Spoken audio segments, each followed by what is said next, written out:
यही फसल कलियां सुलझती हैं जिस फसल में, सुना है नया नाम इसका बहारा भी है। नमस्कार, मैं हूं राजीव और आप देख रहे हैं घूमता हुआ आईना। तो दोस्तों, बीजेपी ने चुनाव से पहले सेल्फ गोल कर लिया है। 2024 के चुनाव में फिर से बहुमत हासिल कर सत्ता का हैट्रिक मारने के सपने तो बीजेपी ने पाल लिए, लेकिन इस सपने को पूरा करने के लिए जो तैयारी चाहिए उसमें बीजेपी अब बुरी तरह से पिछड़ गई है और इंडिया इस बार बाजी मारती हुई दिख रही है। बीजेपी की मुश्किलें उसके अपने नेता ही बढ़ा रहे हैं। राजस्थान में बीजेपी में गुटबाजी चरम पर है, तो मध्य प्रदेश में ज्योतिरादित्य सिंधिया के कारण बीजेपी में बगावत मची हुई है। छत्तीसगढ़ में कांग्रेस के आगे बीजेपी टिक नहीं पा रही है और तेलंगाना में बीजेपी सत्तारूढ़ बीआरएस और कांग्रेस दोनों के आगे ही फीकी पड़ रही है।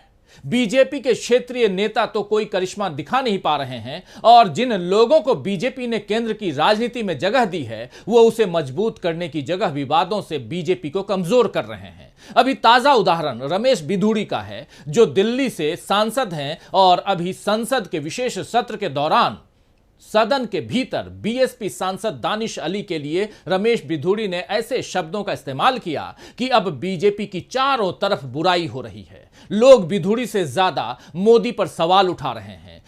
मोदी की नीयत और इरादों को सवालों के घेरे में खड़ा किया जा रहा है। जाहिर है यह सब बीजेपी की चुनावी सेहत के लिए ठीक नहीं है, क्योंकि जनता का मन एक बार बदल गया तो फिर उसे मना पाना बहुत मुश्किल होता है। अन्ना आंदोलन के कारण कांग्रेस से लोगों की नाराजगी बढ़ी थी, आपको याद होगा, और इसका असर ऐसा हुआ कि कांग्रेस 10 साल सत्ता से बाहर हो गई। अब ऐसा ही कुछ बीजेपी के साथ होता दिख रहा है। फर्क सिर्फ इतना है कि बीजेपी के लिए अन्ना आंदोलन जैसा कोई फेक यानी झूठा तमाशा खड़ा नहीं किया गया है, बल्कि बीजेपी के लोग ही उसके लिए गड्ढा खोद रहे हैं। ऊपर से इंडिया की मजबूती के आगे बीजेपी पहले से ही निढाल दिख रही है। अभी संसद का विशेष सत्र इसका सबसे बड़ा एग्जाम्पल है। बीजेपी ने बड़े जोश से 5 दिनों के विशेष सत्र का ऐलान किया था। आपने समझा, देखा, जाना, सब कुछ समझा, लेकिन 5 दिनों के पहले ही सत्र का अवसान हो गया। संसद के सामान्य सत्र तो कई बार पहले से खत्म कर दिए जाते हैं, पहले से ही अनिश्चितकाल के लिए उसे खत्म कर दिया जाता है, लेकिन विशेष सत्र को भी पूरे दिन बीजेपी ने नहीं चलवाया। तो इसकी सबसे बड़ी वजह यही दिख रही है कि बीजेपी को समझ आ गया है कि अब इस तरह के पैंतरों से उसे कोई फायदा नहीं मिलेगा। चुनावी बाजी अपने नाम करने के लिए मोदी जितने दांव चल रहे हैं वो सारे दांव उल्टे पड़ रहे हैं, जबकि राहुल गांधी साधारण से लगने वाले असाधारण काम कर रहे हैं और चुनावी स्कोर में उनके कारण कांग्रेस के नंबर बढ़ते जा रहे हैं। महिला आरक्षण का दांव मोदी के लिए कारगर साबित नहीं हुआ। ओबीसी के मुद्दे पर बीजेपी घिर गई और इधर राहुल गांधी कुलियों के बीच पहुंच गए तो सोशल मीडिया पर वो छा गए और इसके बाद दानिश अली को गले लगाकर उन्होंने एक झटके में कई सारे पॉइंट्स हासिल कर लिए। जैसे महाभारत में अर्जुन के तीर एक साथ कई निशाने, बहुत सारे निशाने साध लेते थे, वैसे ही राहुल गांधी चुनावी महाभारत में इंडिया और कांग्रेस के अर्जुन बन गए हैं। लिहाजा इस पक्ष की जीत तय दिख रही है, जबकि बीजेपी के धर्म और राजनीति पर इस वक्त वैसे ही सवाल उठ रहे हैं जैसे द्रौपदी के चीरहरण पर कौरवों के धर्म और राजनीति पर उठ रहे थे। तो आइए दोस्तों, आज आईने की नजर से पड़ताल करेंगे कि क्या इस बार चुनावी महाभारत में सबसे बड़ी पार्टी होने के बावजूद हारेगी बीजेपी। क्या राहुल गांधी ने फेर दिया है बीजेपी के मंसूबों पर पानी। लेकिन सबसे पहले देखिए इस वीडियो को। क्यों ले रहे हैं मोदी साहब? सिरे नहीं ले रहे हैं, सिरे ले रहे हैं देश के वैज्ञानिक। उग्रवादी सिरे ले रहे हैं। उग्रवादी बोलने नहीं दूंगा कभी खड़ा होगा, ये बता रहा हूं। उग्रवादी सर, ये जो श्रेय अगर जाता है तो देश के प्रधानमंत्री को जाता है। दानिश अली जी प्लीज, ये आतंकवादी है, उग्रवादी है, ये मुल्ला आतंकवादी है। सर अभी मैं बताना चाहता हूँ, अधीर रंजन जी अभी शोर मचा रहे थे, लिस्ट पढ़ रहे थे। उस लिस्ट में अधीर रंजन जी जब लिस्ट पढ़ रहे थे 1975 से लेकर अभी तक, इसकी बात रहना जी, बाहर देखो अभी रोज पढ़ रहे थे। सर इसरो ने वर्ष 2019 से अब तक 52 तो दोस्तों, ये वीडियो आप पिछले 2-3 दिन से सोशल मीडिया पर कई बार देख चुके हैं। फिर भी मैंने आपको यह वीडियो दिखाया क्योंकि यह कोई ऐसी घटना नहीं है जो कुछ दिनों में लोग भूल जाएंगे, बल्कि रमेश बिधूड़ी के ऐसे बयान के बाद अब देश एक नए मोड़ की ओर मुड़ता दिख रहा है। आप में से बहुतों ने टीवी पर दिखाई गई महाभारत में द्रौपदी वाला सीन देखा होगा। उस समय पांडव लाचार दिख रहे थे और कौरव हंस रहे थे। ठीक वैसी ही हंसी 2023 में नई संसद में बीजेपी सांसदों की दिखाई दी, वो भी तब जब उनका एक साथी सांसद जो है दूसरे सांसद को अपशब्द कह रहा था। द्रौपदी के अपमान के कारण महाभारत के युद्ध का रास्ता तैयार हुआ और अब वैसा ही माहौल आज के हिंदुस्तान में बनता दिख रहा है। दानिश अली के अपमान ने राजनीतिक बहस को नई दिशा दे दी है और बीजेपी इस बहस के लिए बिल्कुल तैयार नहीं है, क्योंकि मोदी की तो सारी तैयारी महिला आरक्षण विधेयक को पास करवाकर उस पर वाहवाही लूटने की थी, लेकिन एक घटना ने राजनीति में उथल पुथल मचा दी। मोदी का सारा स्वागत सत्कार धरा का धरा रह गया और महिला आरक्षण भी विवादों में आ गया। संसद के विशेष सत्र में बीजेपी ने केवल 2 ही काम किए, लेकिन दोनों में वो बुरी तरह से फंस गई है। संसद के विशेष सत्र के दूसरे दिन यानी गणेश चतुर्थी के दिन संसद के नए भवन में प्रवेश किया गया। बीजेपी ने नई संसद में कदम रखते ही पहला काम यह किया कि हिंदुत्व की तरफ देश को थोड़ा और धकेल दिया।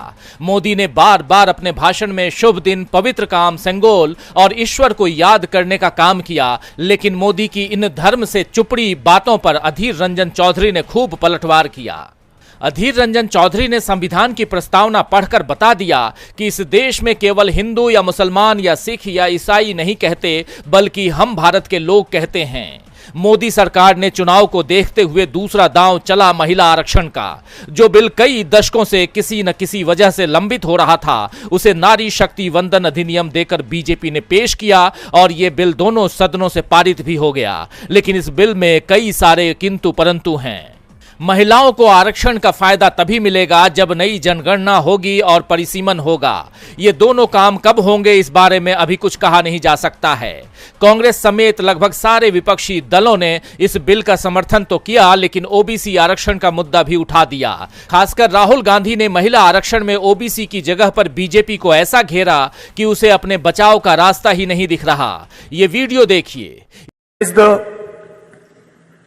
लोकसभा, राज्यसभा, विधानसभा, there is the bureaucracy, there is the press, and there's the judiciary, and I looked with an eye to understand what is the participation of the OBC community in these institutions. मतलब हमारे जो institutions हैं उनमें OBC की भागीदारी कितनी है, यह सवाल मैं पूछ रहा था और मैंने अलग अलग इंस्टीट्यूशंस में थोड़ा रिसर्च किया। जो सेंट्रल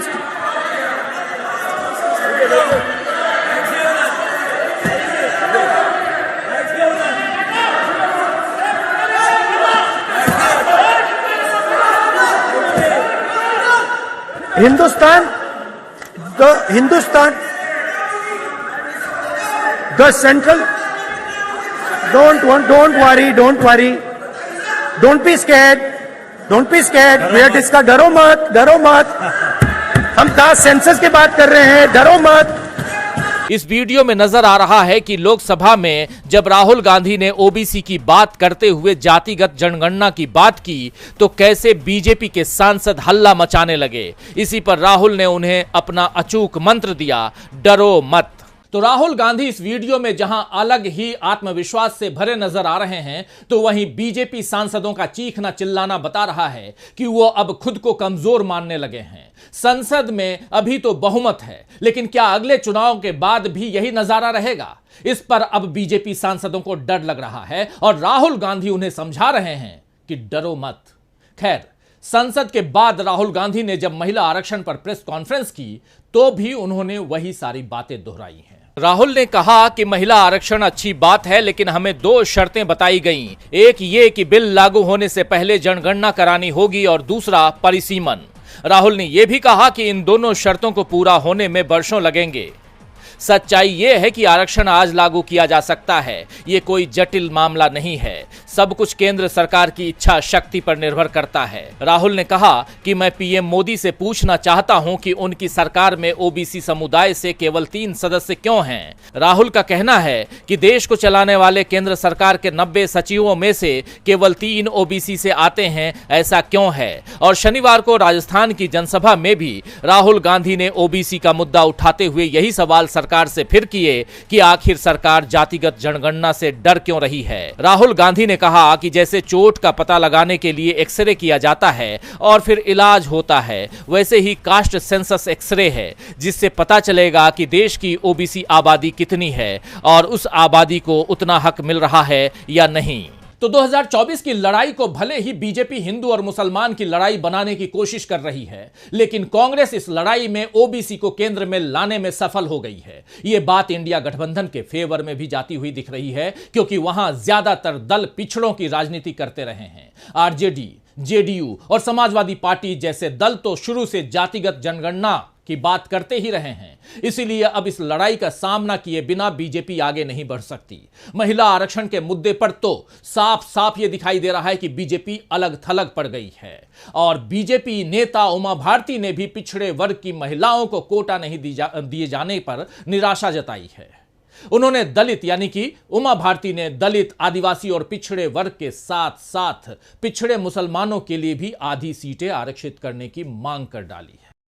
राहुल गांधी और कांग्रेस जिस तरह ओबीसी के मुद्दे को चुनावी राजनीति के केंद्र में ले आए हैं, उसमें अब बीजेपी नेता भी कांग्रेस की जुबान बोलने पर मजबूर हो गए हैं। अब सवाल यह उठ रहा है कि क्या महिला आरक्षण पिछड़े वर्ग के क्षत्रपों का राजनीति पर दबदबा खत्म करने का एक बड़ा दांव बन सकता है। दरअसल पिछड़े वर्ग के नेताओं का मानना है कि महिला आरक्षण में अलग से कोटा नहीं होने पर ज्यादातर सीटें सवर्ण महिलाओं के पास चली जाएगी और पिछड़े नेताओं के लिए सदनों में जगह कम हो जाएगी, जबकि अभी उनका दबदबा बढ़ रहा था। कुल मिलाकर महिला आरक्षण का दांव बीजेपी पर उल्टा पड़ा है। मोदी जी तो इस बिल को पारित करवाने से पहले ये तक कह गए थे कि इस काम के लिए ईश्वर ने उन्हें चुना है, और जब बिल दोनों सदनों से पारित हो गया तो उसके बाद बीजेपी कार्यालय में महिला कार्यकर्ताओं से उन्होंने अपना अभिनंदन भी करवा लिया। लेकिन मोदी को अपने ही गले में पड़ी फूल मालाओं से कांटे चुभ रहे होंगे, क्योंकि उनका मकसद तो राहुल गांधी ने फेल कर दिया है। तो राहुल गांधी ने महिला आरक्षण पर चुनावी फायदा लेने से बीजेपी को रोक दिया। वहीं ओबीसी के साथ साथ, जी हां, ओबीसी के साथ साथ दलितों और मुसलमानों दोनों की भी बात उन्होंने कर दी, और इस काम में भी बीजेपी ने ही उनकी मदद की है। इस कार्यक्रम की शुरुआत में मैंने आपको सुनाया था कि रमेश भिधुड़ी ने कैसे दानिश अली को गालियां दी। अब दानिश अली हैं जो बीएसपी के सांसद हैं, आप जानते हैं, यानी बहुजन समाज पार्टी के दानिश अली सांसद हैं। तो कायदे से उनके जख्मों पर मलहम लगाने सबसे पहले किसको आना चाहिए? मायावती जी को पहुंचना चाहिए था, लेकिन वहां भी सबसे पहले राहुल गांधी पहुंच गए। इन तस्वीरों को देखिए जरा। इन तस्वीरों में आप साफ देख रहे हैं राहुल गांधी और दानिश अली एक दूसरे के गले मिलते हुए, हाथ मिलाते हुए, और इनमें किस तरह राहुल गांधी ने दानिश अली को गले लगाया और उन्हें यकीन दिलाया कि उनके जख्मों का दर्द राहुल गांधी भी महसूस कर रहे हैं। राहुल की मोहब्बत की दुकान का यह नजारा एक बार फिर लोगों के मन में उतर गया। वहीं बीजेपी के लिए यह मुश्किलें बढ़ा गया है, क्योंकि जख्म देने वाला बीजेपी का ही सांसद है, जिसे अब बीजेपी को कारण बताओ नोटिस जारी करना पड़ा है।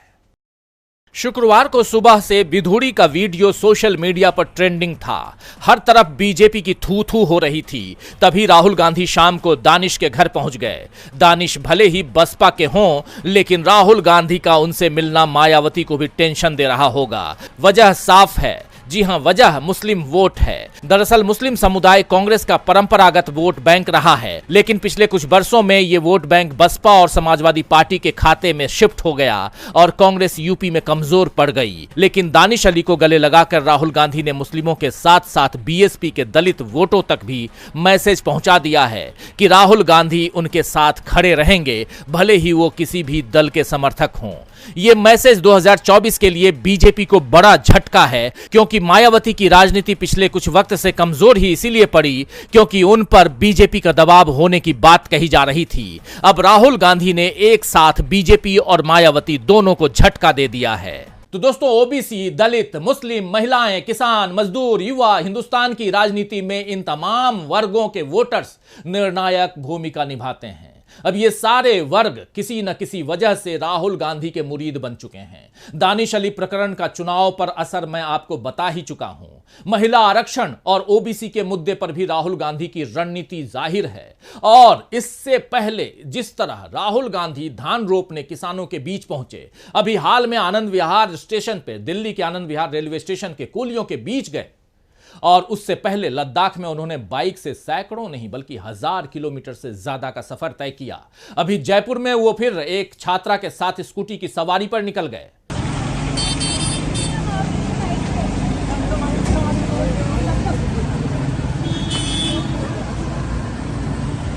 विदेशों में जाकर राहुल गांधी जिस तरह युवाओं को, बुद्धिजीवियों को संबोधित कर रहे हैं, इन सब से उनका राजनीतिक कद तो बढ़ ही रहा है और साथ साथ इंडिया भी मजबूत होता जा रहा है। वहीं मोदी को अपने हर दांव में नाकामी मिल रही है। न कोई शुभ मुहूर्त उनके काम आ रहा है और न नई जगह रास आ रही है। खैर, शायर साकी फारूकी ने ठीक ही फरमाया है कि ख्वाब आए कहां से अगर आंखें हों पुरानी, ख्वाब आए कहां से अगर आंखें हो पुरानी, और सुबह तक इस खौफ में रह भी नहीं सकते।